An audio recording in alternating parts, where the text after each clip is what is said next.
town's deadly past is said to terrorize the living. All of a sudden, it was like, bam, lightning, thunder. When temperatures strike their lowest lows, residents are reminded of the witch's frigid murder. I can't get out! The revenge is still there, and to this day, Moll Dyer is still angry. An anger so fierce, it lives on in local legend, and a deadly curse that has continued to plague this small town for over 3 centuries.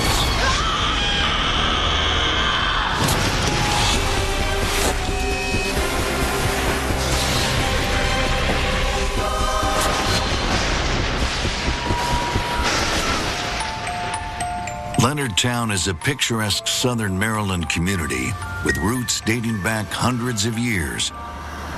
But underneath its quaint facade, some residents believe something dark lurks in the woods, the ghost of the witch Moll Dyer. You feel it. You see it. You sense it. You just sort of know. Peanut even acts strange at times when you can't see anything out there, but there's something out there. Moll Dyer is definitely haunting the town, and she has an axe to grind. Moll Dyer's vengeance is so terrifying, her legend is often mistaken as the inspiration for the Blair Witch Project. Regardless, locals are convinced that their witch in the woods is as scary as any Hollywood movie. Yeah, I think the Blair Witch Project certainly made Moll Dyer kind of come to life a little bit in a way that people hadn't seen. Made it certainly more scarier to the people who had been telling the tale for a long time. And Karen Stauffer, a lifelong Leonardtown resident, knows the fear behind the legend all too well. Growing up, I've heard certain people talk about Moll Dyer. The legend of Moll Dyer is one of the most famous stories in town. She was a witch, and she lived back in the woods. I've heard them say the stream down there was haunted, that the whole woods was haunted. I'd always thought they were just folklore. But 35 years ago, she learned differently when a bright, clear autumn day turned ugly, and Karen came face to face with the legend of Moll Dyer. It was just a regular, lazy autumn day. When I was 18, driving around with 3 of my friends, just typical teens, you know, small town, not much to do. And I came up with the idea to go in the woods where Moll Dyer lived.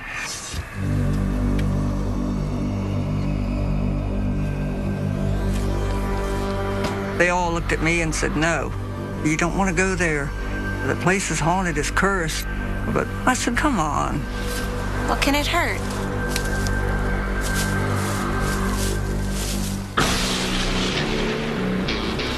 As I started to walk in the woods, I had this feeling that it just wasn't an ordinary woods. I felt that there was a presence there.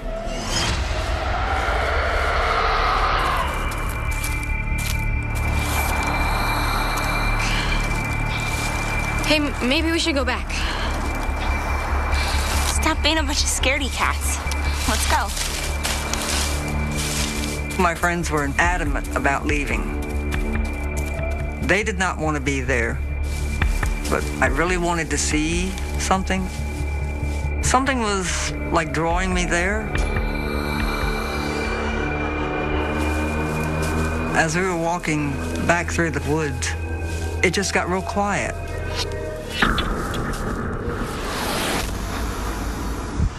There was no birds singing, no crickets, nothing. Nothing was moving.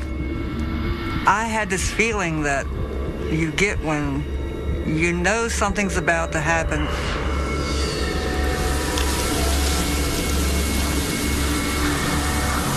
The wind just came up out of nowhere. And I mean, good 20-mile-an-hour wind. First thought that went through my mind was that was Moll Dyer. She wanted us out of there. She didn't want us on her property. And all of a sudden, it was like, bam, lightning, thunder, and next thing you know, I heard someone say, Let's get out of here!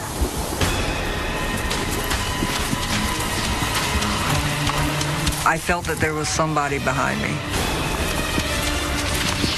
I felt a presence. I didn't see anyone, but I had the overwhelming feeling something was there.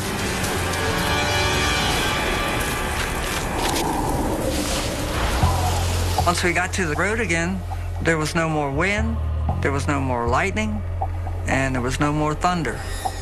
Everything was normal. Come on, guys, let's go. At that point, I just knew all the stories were true, and I have not stepped foot back in those woods since. Nowhere near it. Ghost stories are nothing new in Leonardtown, Maryland. Over 3 centuries old, the area is bound to have a few skeletons in the closet. And local historian Susan Erickson has studied them all. Leonardtown has been around for centuries. In 1634, when the colonists came, very quickly they moved up into Leonardtown, and that was because the land itself was very fertile. During colonial times, tobacco was a cash crop, and so many immigrants came to start a plantation and make their way in the world. If there is one thing colonists of the New World want, it is success, and Leonardtown delivers.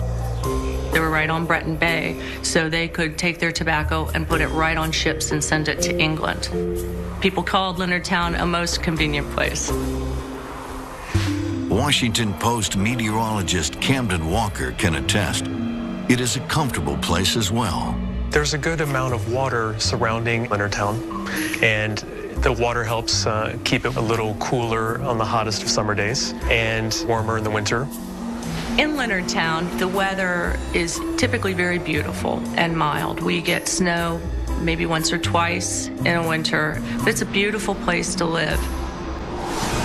But over 300 years ago, conditions were very different. In the year 1697, the colonists were facing a winter so brutal, it seemed to defy explanation. In 1697, the temperatures in southeastern Maryland were bottoming out in the single digits. It was a severe winter. The colonists were seeing much more snow, windier conditions, blizzard conditions. They were dealing with bitter cold. Desperate for answers, residents wonder, could there be a witch in their midst? Legends are people's ways of trying to explain things that they don't have an immediate answer for. And in times before meteorologists, the weather was extremely mysterious. And so the supernatural often becomes an explanation. And witches allow us to fear those marginal figures that don't fit society. According to legend, Moll Dyer was an odd, eccentric old woman, no family, living in the woods by herself. They decided that this woman was a witch and she was causing it. And so they took it upon themselves to get rid of the problem. And it's the colonists' actions on a cold winter's night that will change Leonardtown forever. People were terrified of what she would do to them. Revenge can be a very powerful desire.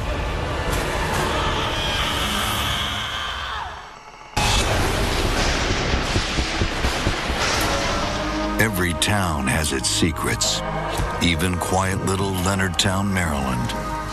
And embedded in the deep, dark cracks of the town's history lies a story of witchcraft and murder so infamous, residents shiver at the name, Moll Dyer. I'm not a believer in ghosts or witches per se, but, you know, I believe things can happen that are unexplained, and strange things have happened in Leonardtown.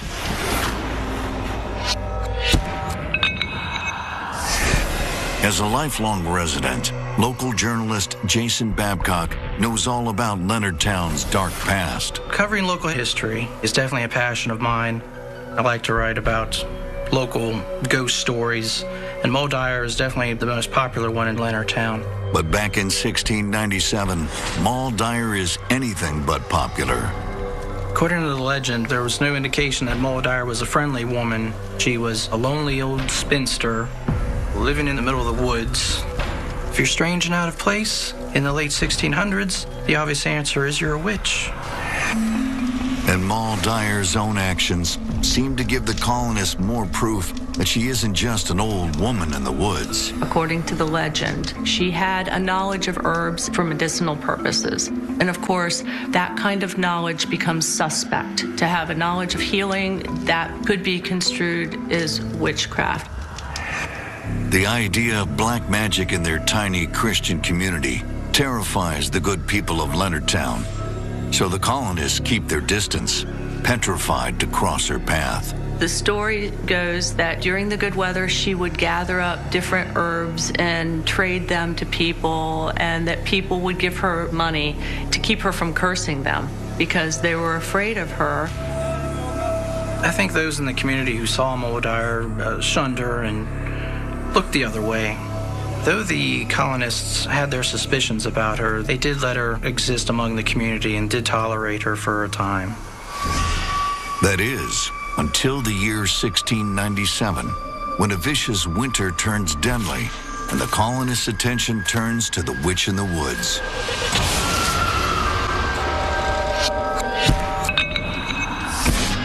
During an average Maryland winter, low temperatures should be in the 20s.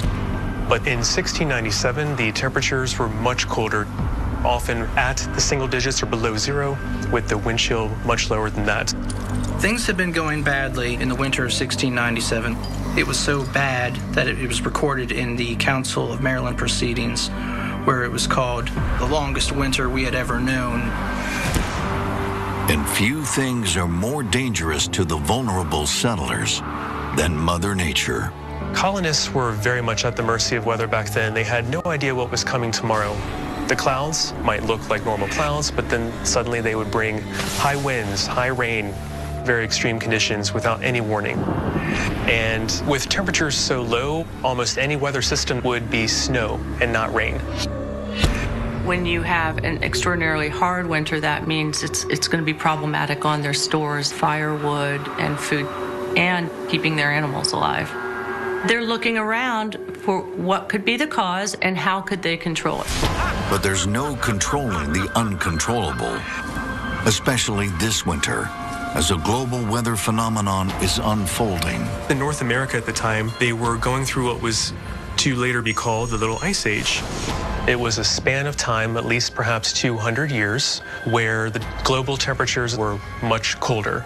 Today, scientists have a few theories as to what may have caused this period of cooling. The Little Ice Age had a multitude of potential causes. One theory was that the sun was not outputting as much solar energy to warm the Earth, so that kept us a little bit cooler. Another theory is that the Earth's tilt was changing as it normally does every few thousand years. So it was situated such that the northern hemisphere was cooler. And the result is a winter unlike any the settlers have ever seen. Winters were so harsh that the colonists could see rivers freeze around them, snowstorms that were dumping a foot or two of snow. So you had your livestock freezing, your chickens freezing, your crops were frozen. Not only did they have crops and cattle dying, these people in colonial times also experienced famine. And then, of course, that will go hand in hand with disease. People are sick, hungry, and freezing. Colonists cling to the hope that they can survive the relentless winter. But according to the records at the county's Historical Society, many did not. This graph is showing you that in St. Mary's County in 1697, there were more than twice the number of deaths than in the prior year and the following year. So it helps us to determine there was a cataclysmic event happening in that year.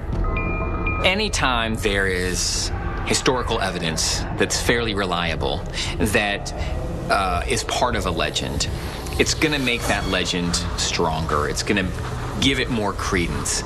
Strong historical connections provide that kind of evidence.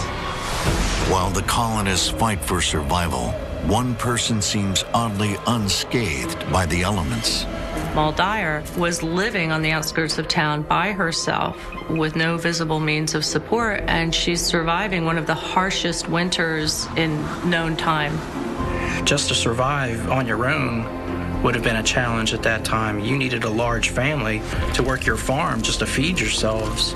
Moll Dyer didn't have that, so witchcraft would have been the only explanation on how she's getting by. With the unusually brutal winter slowly wiping them out, the colonists need something to blame, or someone. The townspeople eventually became convinced that all of their troubles lie at the foot of Moll Dyer. Her witchcraft has to be stopped now. Weather was hard to explain and almost a bit more magical and mystical. For better, for worse, their outlet was superstition, and that was the only way they could figure out how to cope in these harsh conditions. Whether she is cursing the townspeople with hardship or even controlling the weather, the colonists don't know or care. They decide the only way to fight the cold is with fire. They were willing to do whatever it took to save their town, even if it meant murder. Little do they know, their actions will have huge consequences. Consequences that will be felt for hundreds of years. She made her dying wish curse on these people. That was to last for generations. The curse of Moll Dyer.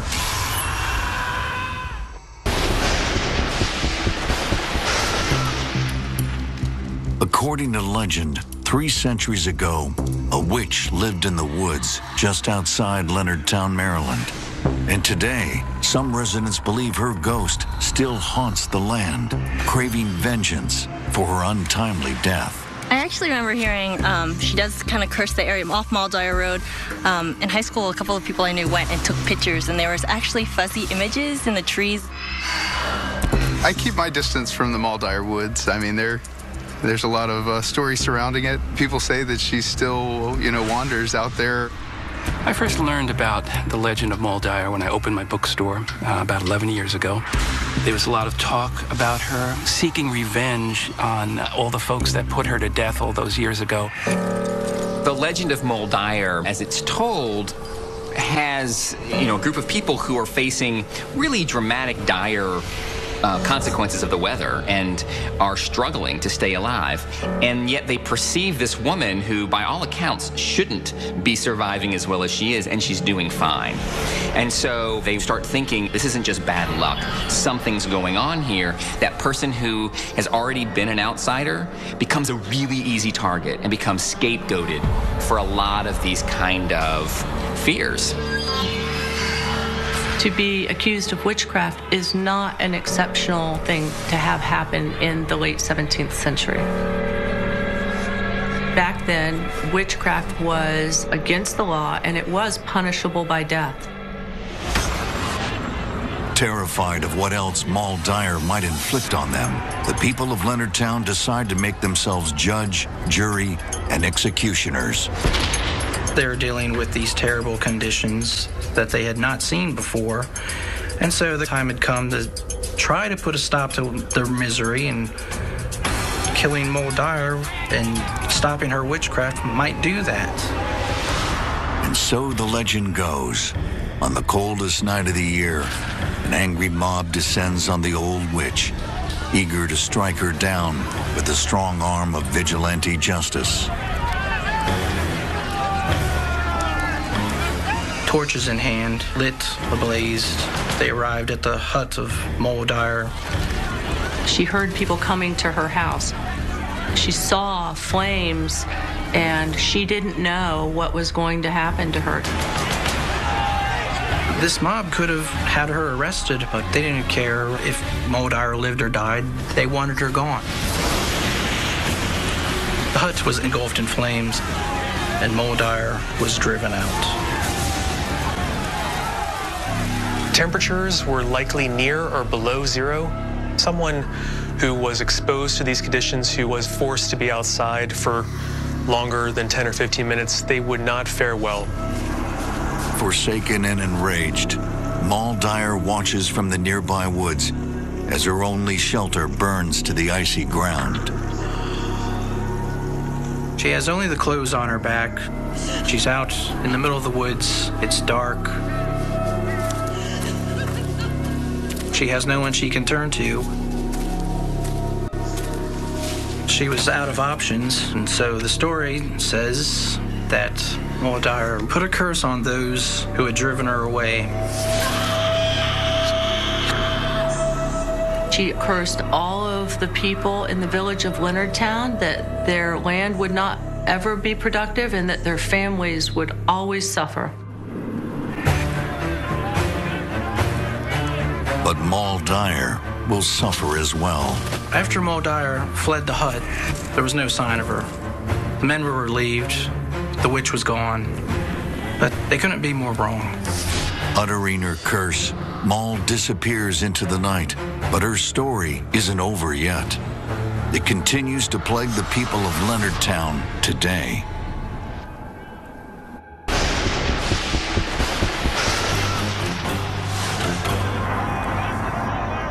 After being driven out of her home, the witch Moll Dyer swears a curse to forever claim her land and bring misery on anyone who crosses it. Today, many people in Leonardtown, Maryland believe the curse is still alive and dangerous. Apparently, through the woods where Moll Dyer lived, there's still people that live around there, and they think that they still see her every so often. So you just never know. It is a little spooky. The woods, yeah, I definitely get a sense that it was haunted, considering how quiet and how peaceful it is, but at the same time, there's the eeriness about it. I would definitely steer clear of the woods because you never know what could happen. Around here, it's common knowledge to keep your distance from Moll Dyer's woods. It's an unspoken rule that has stood the test of time.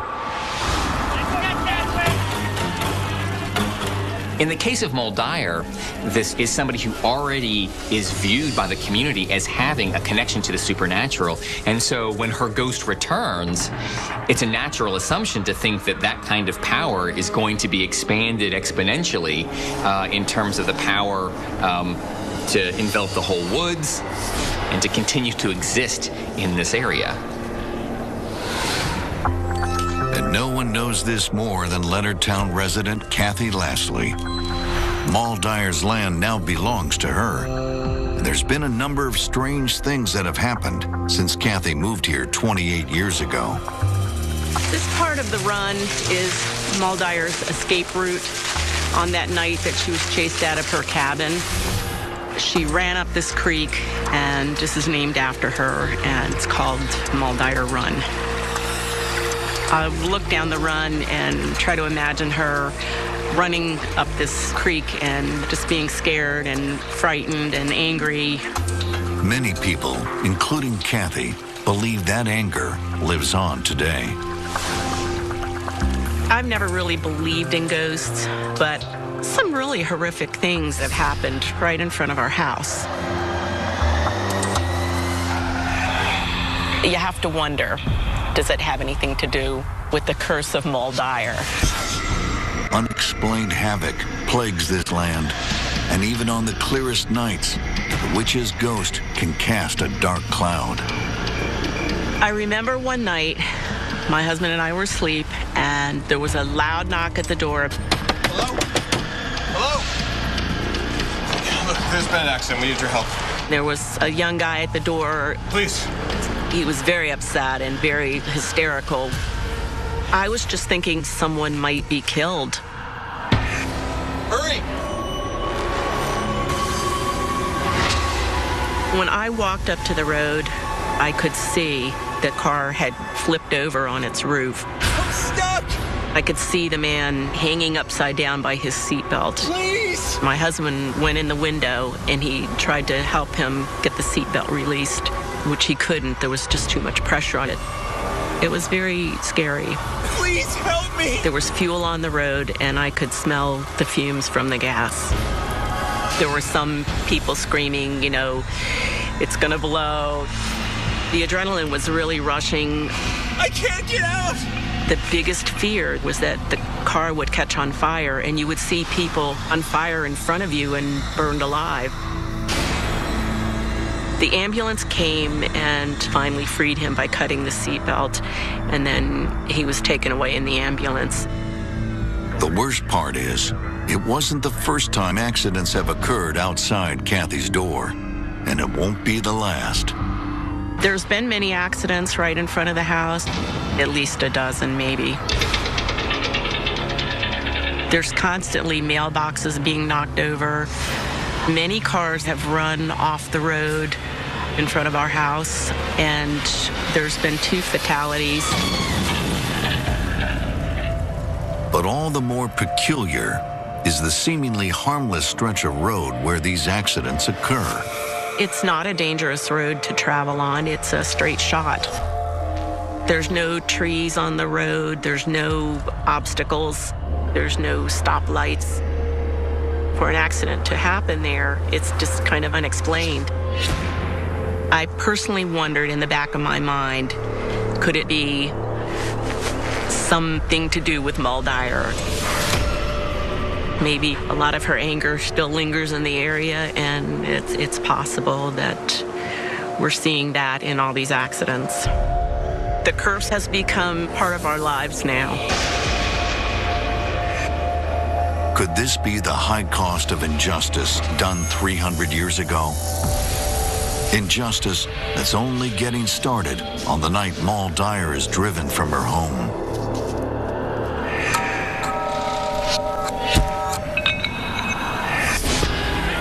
After turning her home to ashes, the colonists retreat back to the village in victory, while Muldier retreats into the woods.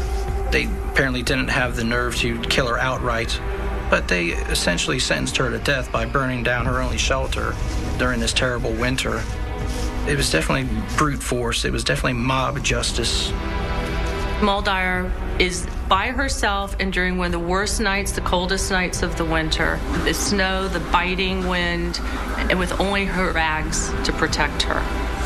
It was during the Little Ice Age where winters were much more severe.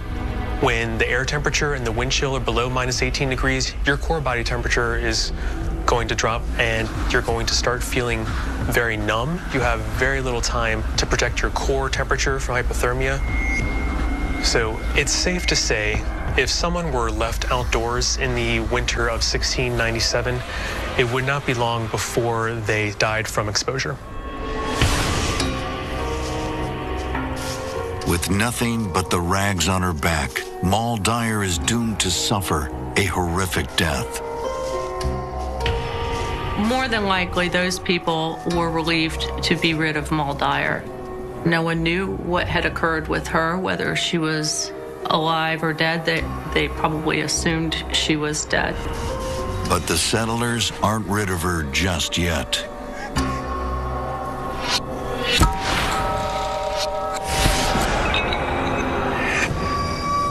It was here in this general area around Muldier Road and Muldier Run that after a period of several days, the story says that a young boy was in these woods trying to round up some cattle that had gotten loose, and it was this young boy who discovered the body of Muldier. Muldier was found frozen solid, and the way that this young man had found her was she was kneeling on a very large rock with her left hand attached to the rock, right hand raised to the sky. And she was frozen in this position, according to the story. Legend has it, Muldier's anger and vengeance towards her murderers will literally be marked in stone forever. When they pried her body from the rock, they couldn't believe what they were seeing. It must have been quite a shock to see that there were imprints of both her hand and her knees on this rock. According to legend, any suspicions the townspeople have that Muldier is a witch are confirmed. They thought she must have been a witch, because how else would a normal person leave their imprints in a huge rock like this? Must have been very frightening for these people. And the witch Muldier's hold on this small town is only now just taking shape. They made the situation worse. Her last act was definitely vengeance. Her legend will live on in the woods and the rock on which she died. I felt like someone squeezing and I couldn't breathe. I said, I just touched that rock. Every Sunday, a new tale of weather legend. A American Supernatural, Sunday nights at 10 on the Weather Channel.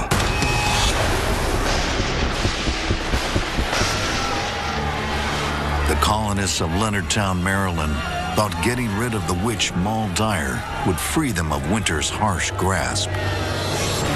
But it isn't until her frozen body is discovered that they realize things are about to get much worse.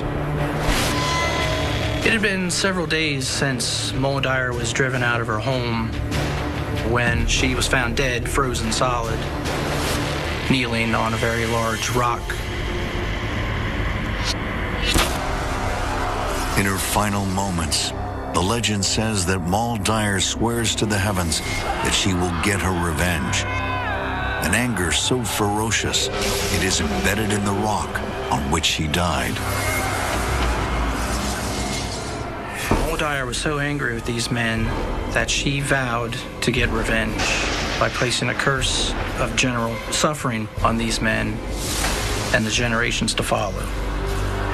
It's revenge that feels all too real to her persecutors and their families back then and even now.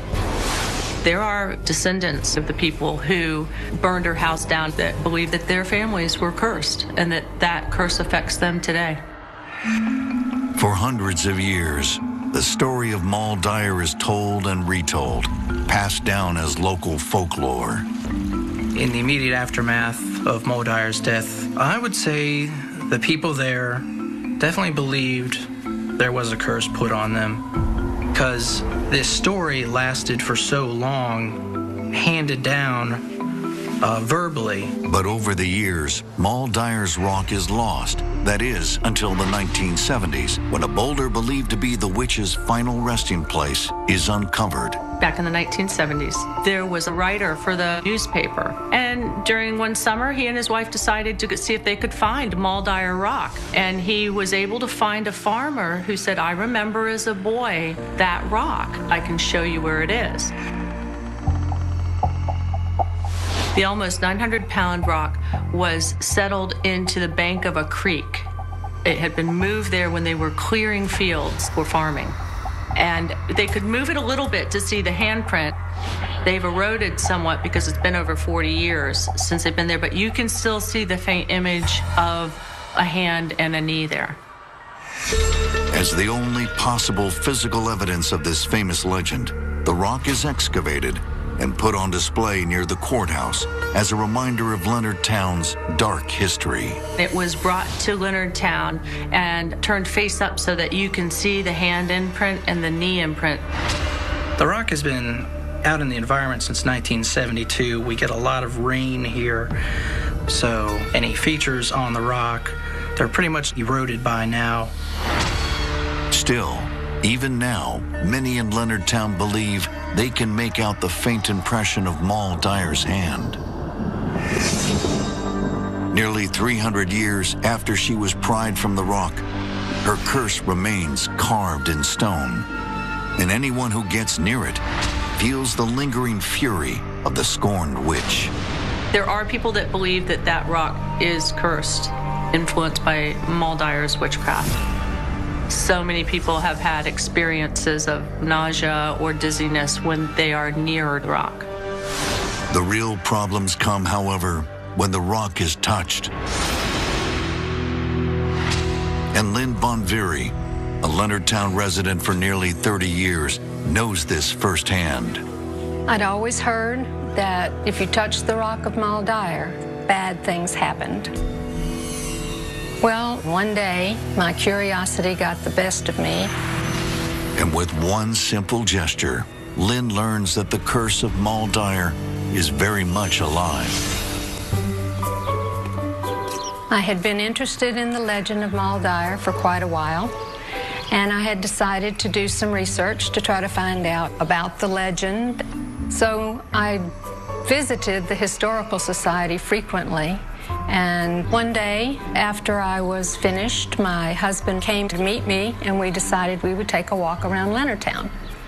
And our walk from the Historical Society goes right by the rock of Moll Dyer. I'd passed by that rock 100 times, and I'd never even thought about touching it. But this day was different.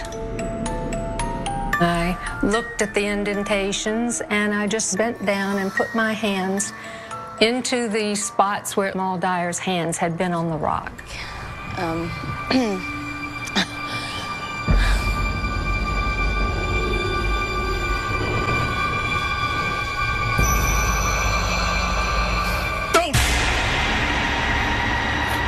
Don't do that. Old Maul will get you. It's just a rock.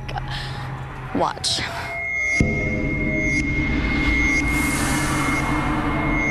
It felt cold, but nothing unusual. See? Nothing happened. I stood up, looked at my husband, and we just sort of shrugged and said, oh, well.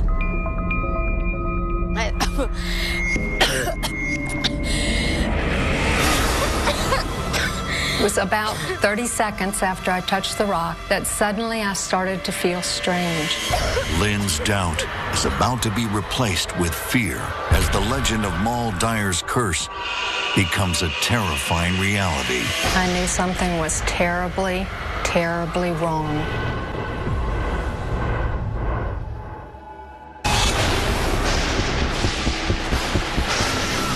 "300 years after Maul Dyer's murder, many believe her vengeance lives on in the rock on which he froze to death. And resident Lynn Bonviri has seen enough to believe Maul's curse is real. I'd always heard if anyone touched the rock, bad things happened. And I thought, well, maybe that was just coincidence. But then I touched it and my luck changed immediately for the worse. It was about 30 seconds after I touched the rock that my chest felt very tight and my lungs started to hurt, like a burning sensation.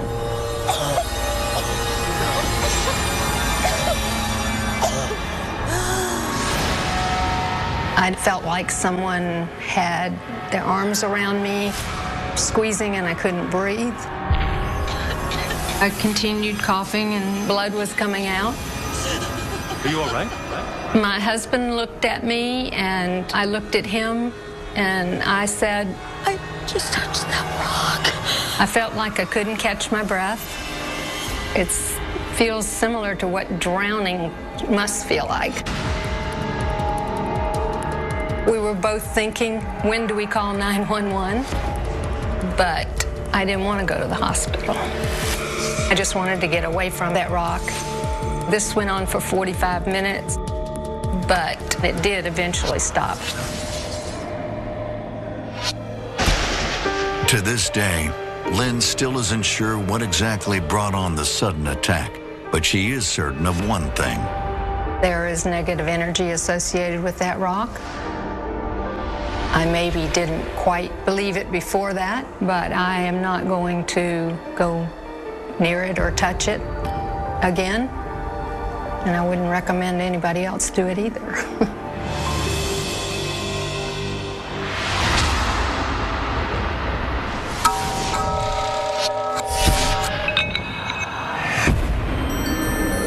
No matter how many times the legend of Maul Dyer is told, the ending always remains the same. Ultimately, it was the harsh winter cold that took her life.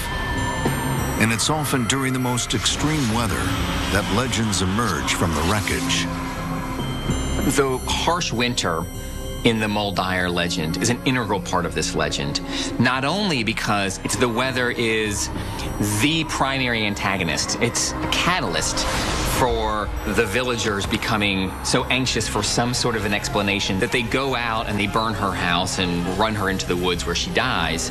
But her death itself is because of exposure in the winter.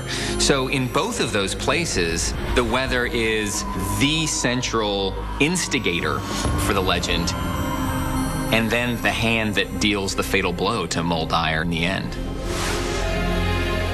Even today, tales like Maul Dyer's continue to grow and shine a light on our past. The legend of Maul Dyer is this community's history and something that's unique to us here in Leonardtown. I think the legend of Muldier is so important for the residents of Leonardtown today because it gives a value in some ways to the community. You know, there's this sort of long, deep history, and it's a troubled history. And so I think it also suggests a kind of an openness that says we're not going to try to bury, you know, sort of our past. We're going to embrace it. And in embracing it, we're actually going to address some pretty uncomfortable things, like how we treat people who are not one of us. We have a road named after her. We have a stream named after her. It's a story told at nighttime to scare the children and to get them to go to bed and behave. So it's safe to say that's the most popular ghost story in Leonardtown. And to many people, it's not just a story. We will never probably know if Muldier existed or not, but certainly her story is very plausible. The way people treated her when they decided she was a witch, all of these things, they ring true.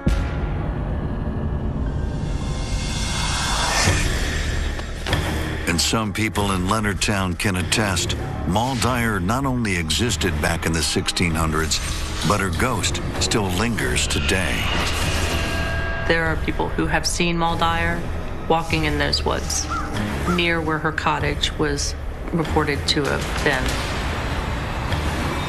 Some stories say that Muldier would come out to haunt the area on the coldest night of the year or during terrible storms. It would be not surprising that a ghost would have an axe to grind, and that's why she is still here with us. While there's a lot of controversy about whether she actually existed or not, there certainly seems to be a lot of evidence. I think a lot of people around here still believe it to be true. I think it could be true. I definitely think that it could have happened. Oh, there still is a real Muldier. There always has been. There always will be. Whether Muldier's curse exists or not, her death and ultimately her legend will be forever tied to this small town.